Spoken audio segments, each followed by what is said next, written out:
നമസ്കാരം. എല്ലാ പ്രിയപ്പെട്ട പ്രേക്ഷകർക്കും ഒരു പുതിയ വീഡിയോയിലേക്ക് സ്വാഗതം. സ്ത്രീകൾക്ക് സൗജന്യ ബസ് യാത്ര എന്നുള്ള പരിപാടി ഇപ്പോൾ ജൂൺ 15-ന് ആരംഭിച്ചിരിക്കുകയാണ്.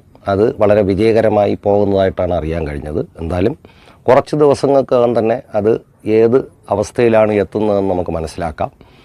ഒരു നല്ല കാര്യം തന്നെയാണ് സർക്കാർ ചെയ്തിരിക്കുന്നത്. അവരുടെ പ്രകടന പത്രികയിൽ പറഞ്ഞിരിക്കുന്ന ഓരോ കാര്യങ്ങളും നടപ്പിലാക്കാനുള്ള ഒരു തീവ്രമായ ശ്രമത്തിലാണ് UDF ഗവൺമെൻറ്. ഇപ്പോൾ എല്ലാ ബസ്സിലും സ്ത്രീകൾക്ക് സൗജന്യ യാത്ര എന്നവർ പ്രഖ്യാപിച്ചെങ്കിലും അത് നടപ്പിലാക്കുന്ന കാര്യം എന്തൊക്കെയായാലും ബുദ്ധിമുട്ടാണ്. പ്രാക്ടിക്കലായിട്ട് ഒരുപാട് ബുദ്ധിമുട്ട് അതിനകത്തുണ്ട്. നമ്മുടെ ഇടതുപക്ഷത്തിൻ്റെ നേതാക്കളൊക്കെ തന്നെ പറഞ്ഞിരിക്കുന്നത് MLA-മാർ ഇതിനെ ബഹിഷ്കരിക്കും. അത് മാത്രമല്ല, ഇടതുപക്ഷ അനുഭാവികളായിട്ടുള്ള സ്ത്രീകൾ ബസ്സിൽ കയറുകയാണെങ്കിൽ ടിക്കറ്റ് എടുത്ത് മാത്രമേ സഞ്ചരിക്കാൻ പാടുള്ളൂ. പക്ഷേ അത് ആ ഒരു തീരുമാനം ഏറ്റവും നല്ല കാര്യം തന്നെയാണെന്നാണ് എൻ്റെ അഭിപ്രായം. കാരണം എന്താണെന്നറിയാമോ? ട്രാൻസ്പോർട്ടിന് എന്തൊക്കെ പറഞ്ഞാലും കോടിക്കണക്കിന് രൂപയുടെ നഷ്ടം ഇതിലൂടെ വരാൻ സാധ്യതയുണ്ട്. അപ്പോൾ ഇടതുപക്ഷ അനുഭാവികളായിട്ടുള്ള സ്ത്രീകൾ ബസ്സിൽ സഞ്ചരിക്കുമ്പോൾ ടിക്കറ്റ് എടുത്ത് സഞ്ചരിക്കുകയാണെങ്കിൽ അത്രയും നഷ്ടം ട്രാൻസ്പോർട്ടിന് കുറഞ്ഞിരിക്കും.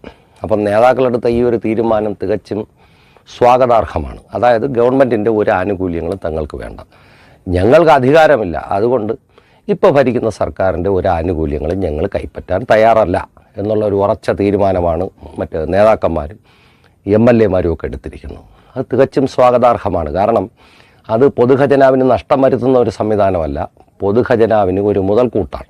നല്ല തീരുമാനം. ഇത് തമാശയായിട്ട് പറയുന്നതല്ല, വളരെ സീരിയസ് ആയിട്ട് തന്നെ പറയുകയാണ്. അതോടൊപ്പം തന്നെ ഇവർ അടിയന്തരമായി തീരുമാനിക്കേണ്ട കാര്യം, ഇപ്പോൾ സർക്കാരാണ് പെൻഷൻ കൊടുക്കുന്നത്, അതുപോലെ തന്നെ മറ്റ് ആനുകൂല്യങ്ങൾ, പിന്നെ റേഷൻ കടകളിലൂടെ നമുക്ക് റേഷൻ ലഭ്യമാകുന്നുണ്ട്.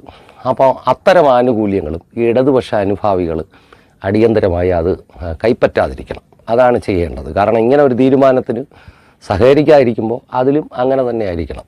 ചുരുക്കി പറഞ്ഞാൽ ഗവൺമെൻറ് തീരുമാനിക്കുന്ന ഒരു കാര്യത്തിനും നിങ്ങൾ സഹകരിക്കരുത്.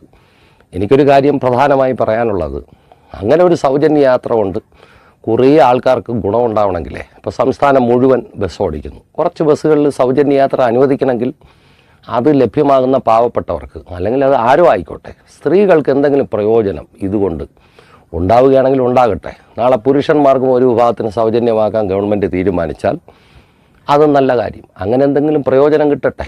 നല്ല കാര്യങ്ങൾ ചെയ്യുമ്പോൾ അതിന് മുഖം തിരിച്ച് നിൽക്കുക, അതിനോട് സഹകരിക്കാതിരിക്കുക, ഇത് ഇടതുപക്ഷത്തിൻ്റെ ഒരു രീതിയല്ല. അതുകൊണ്ട് പ്രിയപ്പെട്ട സഖാക്കൾ, ഗവൺമെൻറ് ആനുകൂല്യങ്ങളൊന്നും പറ്റാൻ പോകരുത്. അതിലൂടെ പൊതുഖജനാവിന് ഒരു നഷ്ടവും സംഭവിക്കാനില്ല.